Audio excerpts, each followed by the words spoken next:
అందరికీ నమస్తే. రాజకీయం, సినిమా, గమ్మతి ఇచ్చంత్రాలు వైరల్ అవుతున్న వీడియోలు ఇట్లా తీరు వార్తలతో మన మైక్ ముచ్చలు తయారుగా ఉన్నాయి. చెలో చూసేద్దాం పాండే. అంతకంటే మొదల హెడ్లైన్.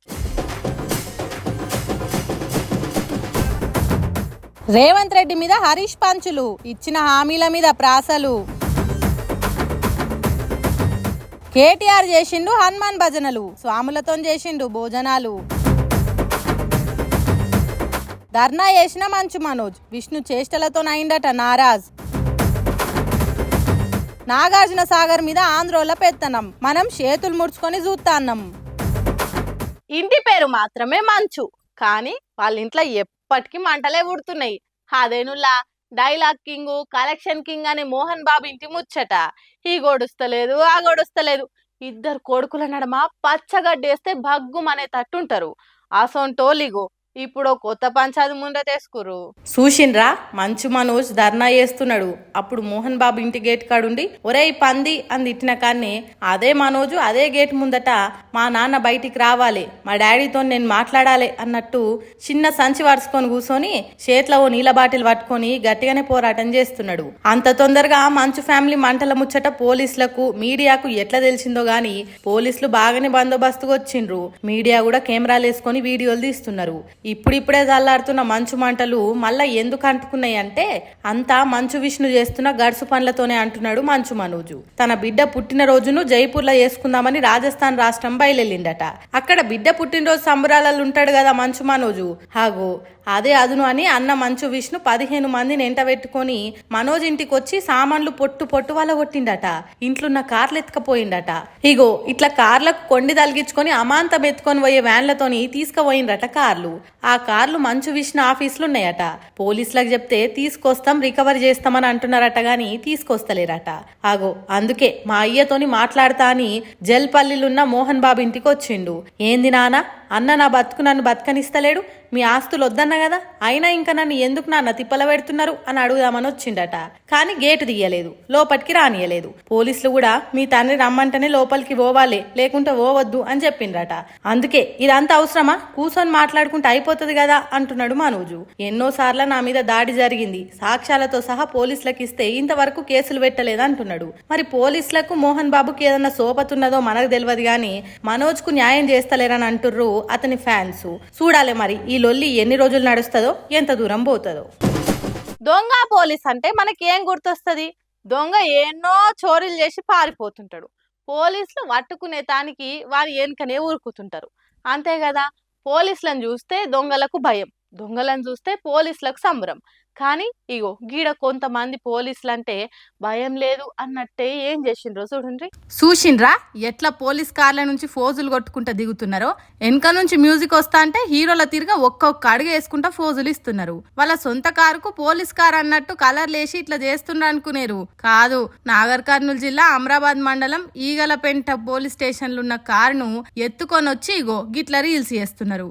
ఓర్ని మీరెక్కడ దొరికారా బాబు అనుకునేటట్టున్నది కదా వీళ్ళ వ్యవహారం. మరి అట్లున్నది రీల్స్ పిచ్చి. వీడియోలు తీసి సోషల్ మీడియాలో పెట్టిండ్రట. ఇంకేమున్నది, పోలీస్ జీబుల నుంచి హీరో తిరిగా ఫోజులు పెట్టి దిగితే వైరల్ కావా? పొట్టు పొట్టు షేరింగ్లు లైకింగ్లు చేసే వరకు నాగర్ కర్నూలు జిల్లాలో నానిపోయిందట ఈ ముచ్చట. చిన్న పోలీసు పెద్ద సార్ల కంట్లే పడ్డదట ఈ ముచ్చట. ఎందుకు ఇట్లా అయింది అని ఆరాధిస్తే ఈగలపేట పోలీస్ స్టేషన్ లా ఎస్ఐ సుట్టపోల పిల్లగాడు చేసిన పానట్ ఇది. ఎస్ఐ మావోడే కదా అని పోలీస్ కార్ వేసుకొని కొన్ని రైడ్లు వేసిండ్రట. తర్వాత ఇగో గిట్ల రీల్స్ చేసి ఇన్స్టాగ్రామ్ లో పెట్టిండ్రట. ఇక దీని మీద సిఐ సారు పై ఆఫీసర్లకు ఫిర్యాదు చేసిండట. ఇట్లయితే పోలీసులు అంటే భయం లేకుండా పోతది. ఇలా సుట్టపోడొచ్చి రీల్స్ చేస్తే రేపు ఇంకోడొచ్చి నాకెందుకు కారు ఇయ్యవు, చట్టం ముందు అందరు సమానమేనాయే కాబట్టి నాకు కూడా కారు ఇయ్యుండ్రి అని అడిగి మరి రీల్స్ చేస్తాంటారు. కాబట్టి నిర్లక్ష్యంగా ఉన్న ఎస్ఐ మీద చర్యలు తీసుకోవాలని కోరుతున్నారు పోలీస్ డిపార్ట్మెంట్ వాళ్ళు. మరి అంతే కదా, డిపార్ట్మెంట్ వేరు చుట్టం వేరు అని అంటున్నారు ఈ ముచ్చట తెలిసిన పబ్లిక్. తెలంగాణ బీజేపీ పార్టీకి కొత్త అధ్యక్షులుగా ఎవరు రాబోతున్నారో ఎరికేనా? సొంత రాష్ట్రం కోసం కొట్లాడిన ఉద్యమ లీడర్ ఈటల రాజేందర్ కాబోతున్నాడట. పువ్వు గుర్తు పార్టీకి పెద్ద మనిషిగా. పార్టీ పెద్దల నుంచి ఇంకా నికురం కాలేదు గాని రేపో మాపో ఖచ్చితమయ్యేటట్టే ఉన్నది. తెలంగాణ రాష్ట్రంలో పువ్వు గుర్తు పార్టీ ఇంకింత ఇగురు పెట్టాలనంటే వచ్చే ఎన్నికల నాటికి పార్టీ అధికారంలోకి రావాలనంటే ఈటెల రాజేందర్ అయితేనే కరెక్టు అని నిర్ణయానికి వచ్చిండ్రట కమలం గుర్తు పాటోలు. పార్లమెంటు ఎన్నికల్లో కారు గుర్తు పార్టీకి సీట్లు రాకున్నా, ఎమ్మెల్సీ ఎన్నికలలో పోటీ చేయకున్నా ఇప్పుడు బీఆర్ఎస్ పార్టీ మంచి ఊపు మీద ఉన్నది. లోకల్ ఎన్నికల్లో కారు గుర్తు పార్టీ జోరు చూపెట్టుడు ఖాయం అనేది అందరికీ ఏర్కున్న ముచ్చటే. కాంగ్రెస్ తర్వాత మళ్ళా బీఆర్ఎస్ పార్టీ అధికారంలోకి వస్తుంది, మళ్ళా కేసీఆర్ ముఖ్యమంత్రి అవుతాడనేది తెలంగాణ పబ్లిక్ లో బలంగా ఉన్నది. కాబట్టి కారు గుర్తు పార్టీకి చెక్కు పెట్టి రాబోయే కాలంలో కమలం జెండా ఎగిరేయాలనంటే ఈటెల రాజేందర్ అయితేనే మంచిదని నిర్ణయానికి వచ్చిండ్రట. ఎందుకంటే తెలంగాణ ఉద్యమంలో కేసీఆర్ కు కుడి భుజం తిరుగున్నోడు, బీఆర్ఎస్ పార్టీ గురించి పూర్తిగా తెలిసినోడు. కాబట్టి కారు గుర్తు పార్టీని దెబ్బ కొట్టాలనంటే ఈటెల రాజేందరే సరైన ఈటే అనుకొని ఈ నిర్ణయం తీసుకోబోతున్నారట. అయితే ఇప్పటి వరకు ఈటెల రాజేందర్ బీఆర్ఎస్ పార్టీ మీద గాని కేసీఆర్ కడమ లీడర్ల మీద ఎప్పుడు గట్టిగా మాట్లాడలేడు. మరి అధ్యక్షుడు అయినాక దాన్ని మార్చుకుంటాడో లేకుంటే బీఆర్ఎస్ పార్టీ మీద ఉన్న గౌరవాన్ని అట్లనే ఉంచుకుంటాడో చూడాలి. ఆ ముచ్చట అటు ఉంచితే ఇప్పుడంతా బీసీ వాదం నడుస్తున్నది కాబట్టి అట్లా కూడా ఈటెల సామాజిక వర్గం పార్టీకి కలిసి వస్తుందనే ఆలోచన ఉన్నదట పువ్వు గుర్తు పార్టీ పెద్దలకు. అయితే ఎర్ర జెండా పార్టీ నుంచి వచ్చిన ఈటెలను అధ్యక్షుణ్ణి చేసుడు కొంతమందికి కొరుకుడు పడతలేదట. ఇన్ని రోజులు పార్టీకి సేవ చేసిన మమ్ములను కాదని ఈటెలకి ఎట్లా అధ్యక్ష పదవి ఇస్తారు అని అనుకుంటున్నారట. మరి అన్ని ముచ్చట్లు చర్చించినాక ఈటెలనే నికురం చేసి అధ్యక్షుణ్ణి చేస్తారా లేకుంటే పక్కా ఆర్ఎస్ఎస్ నుంచి వచ్చిన ఇంకో లీడర్ ను పెడతారా అనేది ముందు ముందు తెలుస్తుంది. గాని ఎవలను పెట్టినా వచ్చే ఎన్నికల నాటికి కమలం గుర్తు పార్టీని అధికారంలోకి తీసుకొచ్చే ప్రయత్నాలు మాత్రం గట్టిగానే చేస్తున్నది. చూడాలి మరి ఏం జరుగుతుందో. ఇక హోమ్ లోన్ తీసుకున్న వాళ్ళంతా ఈ ముచ్చట మంచిగా నుండ్రి. మీకోసం ఆర్బీఐ వాళ్ళు ఓ మంచి శుభవార్త చెప్పిండ్రు. ఏంది కొంపదీసి ఈ లోన్ గిన మాఫీ చేస్తురా ఎట్లా అనుకున్నారు. ఇక అట్లా చేస్తే బ్యాంకు మూసుకోవాల్సిందే గాని అస్సలు ముచ్చటినరా అదురి మొదలు ఇన్నరా ఈ సంగతి. హోమ్ లోన్లు తీసుకున్న వాళ్ళందరికీ ఆర్బీఐ బ్యాంకు నోట్ల చక్కెర పోసినంత తీయటి వార్త చెప్పింది. సొంతిల్లు కల కోసం బ్యాంకు తాను అప్పులు చేసి నెలకి ఎంతో కొంత ఈఎంఐలు కట్టుకుంటా సంసార బండి నిలదీస్తుంటారు. అట్లా సొంటోళ్ల కోసం మీరు జర నిమ్మలం చేసుకోరనుకుంటా వడ్డీ రేట్లు తక్కువ చేస్తున్నామని చెప్పింది. ఆర్బీఐ ఆలోచన ప్రకారం 6.25 ఉన్న వడ్డీ శాతం 6% తగ్గించింది. ఇక లెక్కలల్లా మీకు అర్థమయ్యేటట్టు చెప్పాలంటే ఒకవేళ మీరు 20 ఏళ్లకు 50 లక్షల హోమ్ లోన్ తీసుకుంటే ఇప్పుడు ప్రతి నెల 44,986 రూపాయలు కట్టేటోళ్ళు వడ్డీ రేటు తగ్గినాక 43,391 రూపాయలు కట్టాలి. అంటే దగ్గర 1600 దాకా మిగులుతుంది అన్నట్టు. ఇక 20 ఏళ్లకు 4,70,000 దాకా ఆదా అవుతుంది. ఇంకో ముచ్చట మళ్ళా ఇది అందరికి కాదు, కొందరు ఫిక్స్డ్ రేట్ ఇంట్రెస్ట్ తో తీసుకుంటారు కదా, వాళ్ళు లోన్ తీసుకున్నప్పుడు ఎంత మాట్లాడిరో అంతే కట్టాలి. ఎవరైతే ఫ్లెక్సిబుల్ ఆర్బీఐ రూల్స్ ప్రకారం లోన్ తీసుకుంటారో వాళ్ళకు మాత్రమే ఇది వర్తిస్తుంది.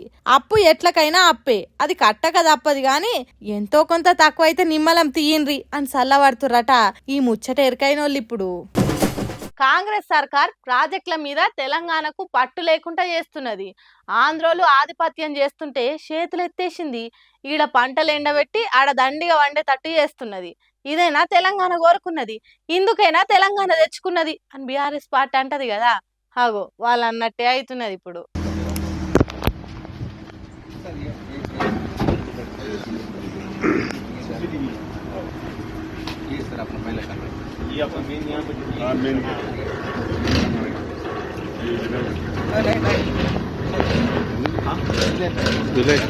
శత్రువు చేతికే జుట్టు అప్ప చెప్పినట్టు అవుతున్నదట నాగార్జున సాగర్ డ్యామ్ మీద పెత్తనం ముచ్చట.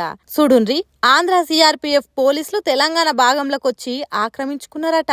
మన పోలీసులు ఎటు పోయినరో మన కాంగ్రెస్ సర్కార్ ఏం చేస్తున్నదో మనకు తెలియదు గాని సొంత రాష్ట్రం వచ్చినాక కూడా ఆంధ్రోల పెత్తనం మాత్రం ఆగుతలేదు. ఎందుకోసమైతే ఏండ్లకేండ్లు పోరాటం చేసిండ్రో, ఎందుకోసమైతే నూనుగు మీసాల పిల్లగాన్లు అగ్గంట పెట్టుకొని బూడిదైనరో, ఎవ్వనికి భయపడకుండా బతకాలని అనుకున్నారో హాగో అవన్నీ ఇప్పుడు జరుగుతున్నాయి. కాంగ్రెస్ సర్కార్ కొద్దిగా సోయి మీద ఉంటే ఆంధ్రోని పోలీసులు మన తూముల కాడికి ఎందుకు వస్తారు? నాగార్జున సాగర్ కు 26 గేట్లుంటాయి. దాంట్లో 1 నుంచి 13 వరకు తెలంగాణయి, 13 నుంచి 26 వరకు ఆంధ్రోలయి.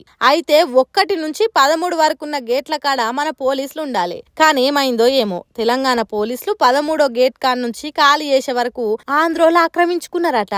ఎందుకు అట్లా జరిగిందని నాగార్జున సాగర్ ఆఫీసర్లను అడిగితే మాకేం తెలియదు తెలియదు అన్నట్టు చెప్తున్నారట. మరి ఎందుకు ఇట్లా జరిగినట్టు అంటే మాజీ మంత్రి జగదీష్ రెడ్డి ఏమంటున్నాడో ఇనుండ్రి. తెలంగాణ వాటాలో ఉండే నీళ్లు తెలంగాణ యాసంగి కావచ్చు, ఎండాకాలం మంచినీళ్ళ కొరకు కావచ్చు, హైదరాబాద్ మంచినీళ్లు, రంగారెడ్డి, మహబూబ్ నగర్, నల్గొండ, ఖమ్మం జిల్లాల మంచినీళ్ళ కొరకు పెట్టుకున్న నీళ్లను దొంగతనంగా దోసుకపోయాడు.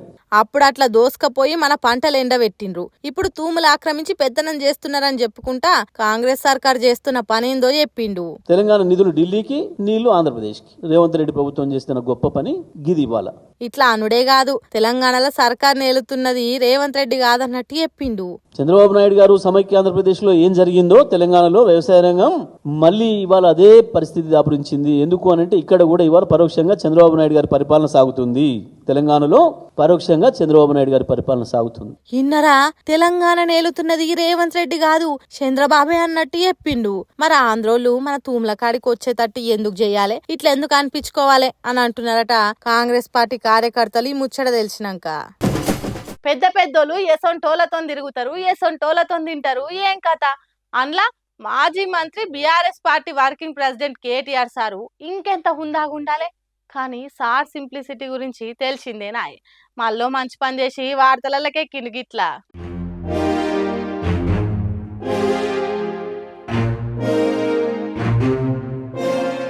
ఓహో కేటీఆర్ ఏదో దేవుని పూజకు పోయినట్టుండు కదా. పూజ ఒడిచినట్టుంది. అయ్యవార్లు బొట్టు పెట్టి దండేసి పండ్లు చేతిలో పెట్టిండ్రు.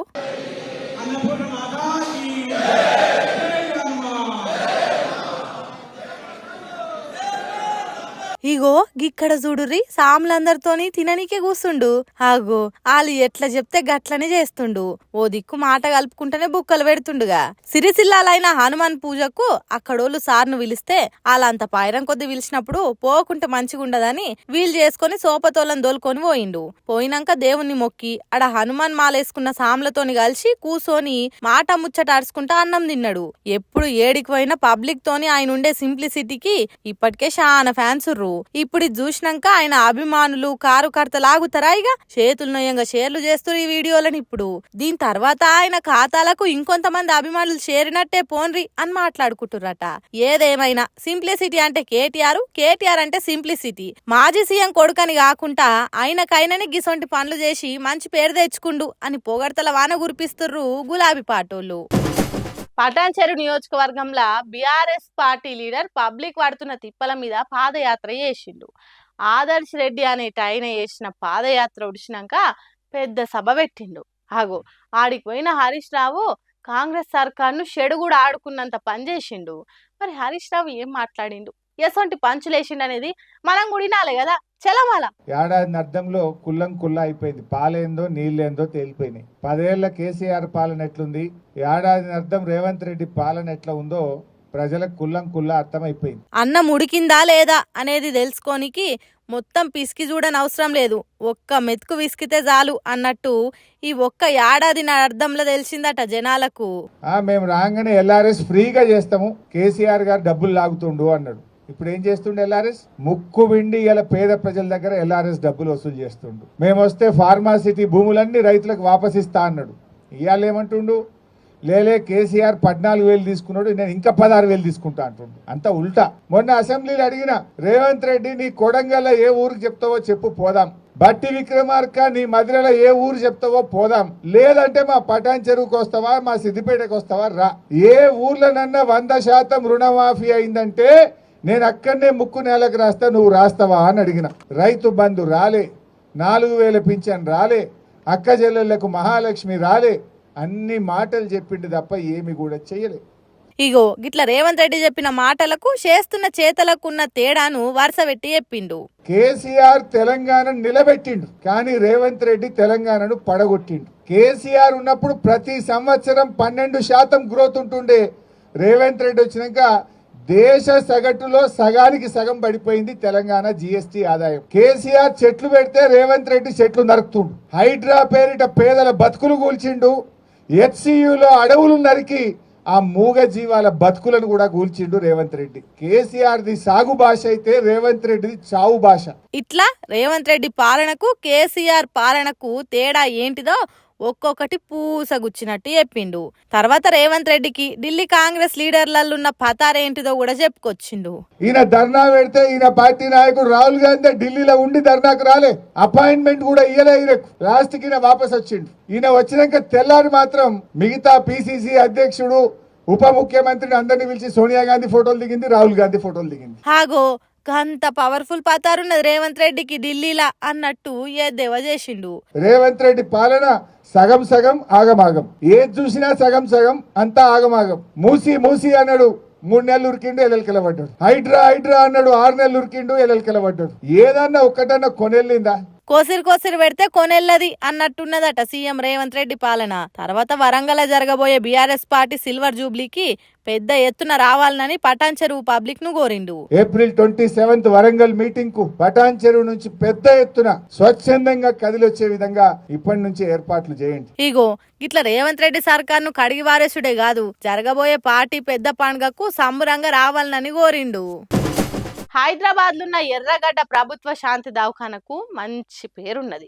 అంతటి పేరున్న దవాఖానాల డ్యూటీ చేస్తున్న ఓ నౌకరిదారి మస్తు మంచిగా కొలువు చేస్తున్నాడట. సర్కార్ నౌకర్ అంటే ఇగో గిట్లా చేయాలన్నట్టు నలుగురికి ఆదర్శంగా నిలుస్తున్నాడట. మరి అంత మంచోని కలవకుంటే మనదే పొరపాటు అవుతుంది. కాబట్టి ఆ అన్న చేస్తున్న పని ఏందో తెలుసుకొని ఓ శాల్వ కప్పి సన్మానించొద్దాం పాన్రి. అరే అట్లా పోతున్నావేందే? ఓ అన్న ఆగు, మంచిగా కాడ బోంది తెచ్చుకున్నావు, సోడా మందు కలుపుకున్నావు, నువ్వు ఎట్లా మందు తాగుతావు సుద్దామని వస్తే అట్లా పోతున్నావేందే? అరే సిగ్గుపడతావేందుకే? మన తాగుబోతులకు సిగ్గేందుకే? దా బయటికి రా. అది అట్లా ఇప్పుడు చూడు ఎంత మంచిగా వెలిగిపోతున్నదో నీ ముఖం. అరే మళ్ళా చెయ్యటం పెడుతున్నావు ఎందుకు? తీసేది అసలే ధైర్యం లేనట్టు చేయకే అన్న. మన తాగుబతులకు విలువ లేకుండా అవుతుంది. అబ్బా గింత మంచిగా పల్లి గింజలు తెచ్చుకున్నావు, కోటర్ సీసా ఖాళీ చేసినావు, అగ్గి పెట్టే సిగరెట్ తెచ్చుకున్నావు. మేము వచ్చినామని ఎందుకే బాధపడతాను? తాగు, సిగరెట్ తాగు, ఆయంత గిలాసాలు ఉన్న మందు కూడా తాగు. నువ్వు రోజు ఇట్లనే డ్యూటీ చేస్తున్నందుకు సలాం కొడదామని వచ్చినావు. అరే అట్లా ఏడుపు ముఖం ఎందుకు పెట్టినావే? భయం ఏమి లేదు. అరే నిన్ను మేము మెచ్చుకుంటా అంటే అట్లా తనలాడుతున్నావేందే? నీ గొప్పతనం నీకు తెలుస్తలేదు. బయట నో స్మోకింగ్ జోన్ అని రాసి ఉన్నా నువ్వు సిగరెట్ తాగుతున్నావు అంటేనే నువ్వు గ్రేటు. అరే చెస్ట్ దవాఖాన్లా ఆక్సిజన్ డిపార్ట్మెంట్ అంటే మస్తు ఇంపార్టెంట్. అటువంటి జాగాలో కూడా నువ్వు మందు తాగుతున్నావు అంటే మన తాగుబోతుల సంఘం తలెత్తుకొని నిలబడుతుంది. నువ్వు ఇట్లా తాగే పంట ఏమన్నా పొరపాటు జరిగి జనం పానాలు పోయినా పర్వాలేదని తాగుతున్నావు చూడు, నీ గుండెకు మొక్కాలనే అనా, నీ గుండెకు మొక్కాలి. దా బయటికి రా, పోలీస్ స్టేషన్లో నీ పేరు రిజిస్ట్రేషన్ చేయిస్తాం. తర్వాత ఇట్లా దవాఖానకు వచ్చి తాగుడు కాకుండా ఇంటికానే తాగేటట్టు పై ఆఫీసర్లకు చెప్పి నీకు ప్రమోషన్ ఇప్పిస్తాం. అప్పుడు ఇట్లా సెల్లులు పట్టుకొని వచ్చి వీడియోలు తీసి నీ తాగుడుకు తనలాట రాకుండా చేస్తాం. సరేనా? దాయిగా పోదా ఏ స్టడీ. సుశిరానిలా నేను పట్టుకొచ్చిన ముచ్చట్లు ఎట్లనే ఇంకిన్ని ముచ్చట్లతోటి మళ్ళా కలుద్దాం. అప్పటిదాకా చూస్తూనే ఉండరు మైక్ టీవ్ ముచ్చట్లు.